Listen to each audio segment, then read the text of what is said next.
నాన్న గొప్పతనం. నాన్న,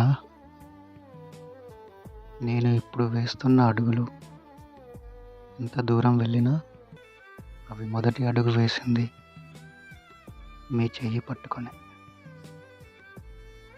నిద్రించింది మీ గుండెలపైనే. కష్టాలెన్నో మీ పైన యుద్ధం చేసినా అవి నా వరకు రాకుండా ఆపారు.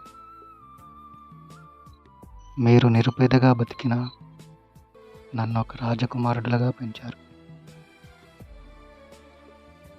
నేను మీ రక్తాన్ని, మీ ప్రతిరూపాన్ని నాన్న. మీరు కంచెగా కాస్తే చెట్టుగా మారిన మొక్కని. మిస్ యూ నాన్న. లవ్ యూ నాన్న till my last breath. Love your parents. మీ శరత్ పల్నాటి.